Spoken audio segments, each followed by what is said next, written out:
move on, that's the way I remember them. This one is apostle, this one is prophet, this one is evangelist, this one is pastor, this one is teacher.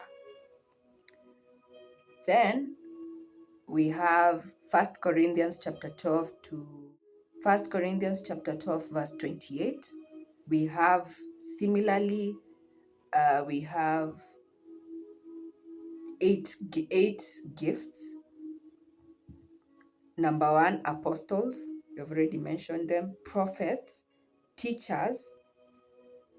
Number 4, there's the gift of miracles. I'm going to discuss this in the gift of the Holy Spirit. Number 5, the gift of healings. I'm going to also discuss this in the gifts of the Holy Spirit.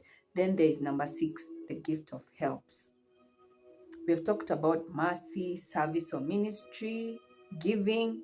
Now this one is helps.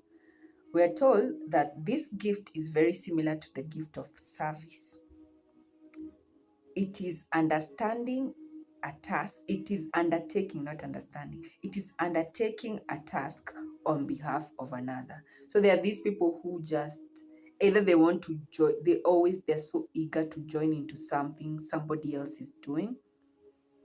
And maybe these people, I would also say maybe the gift, the language that they speak fluently, the 5 love languages is acts of service, because they just love to help. They just love to help. They may do it on behalf of another, or they will join and do it together with others, and they'll eagerly do it. So these are not people who would definitely like be watching you when you're trying to do something. No, they'll just do it. Then number 7,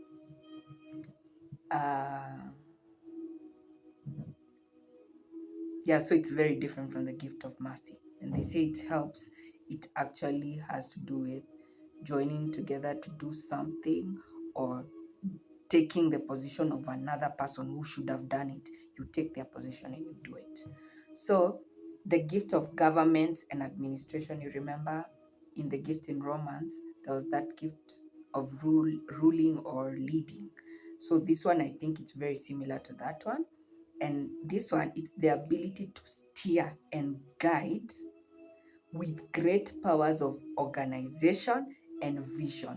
And you remember when I was saying, when you have to rule, whether you're a king or you're a president, or you have a constituency, or you have whatever, you have a territory that you're governing or ruling, you need to have this gift.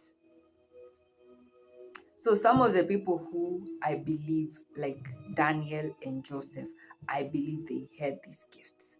These are spiritual gifts, but I believe that they had them. Also, somebody who had this gift was David.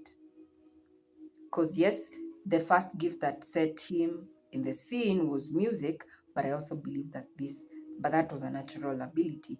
But this spiritual gift of governments, administration, ruling, or leading, I think they go together. So this one is for setting up the structures, offering guidance with a lot of organization. So these people are able to lead and rule, and they possess the ability to identify the strength in others and are able to assign the right people in the right job. I think I just basically described a leader or a governor or a president or a king, because that's what they see when you're choosing the people that you're going to work with. Let's even say the cabinet. You need to know, can you be able to see that this is somebody's strength and put them in the right place? Kings in the Bible, they used to have the people, even the men of war, they knew who would do this. So, and they set them in the right place. So, yeah, I believe that for you to lead, for you to have authority over any territory or to lead any people, you need to pray. And you're a believer, you need to pray. If you are in an office of rulership or governance, you need to pray to God to give you this gift. It will make things so much easier for you. People may have seen the natural ability for, maybe you have influence, but God is going to help you to function in those offices, you know. Because some people are chosen because of their credentials, but they are not very good in functioning in those offices. Some of them lack these spiritual gifts. So that's what I'd say. So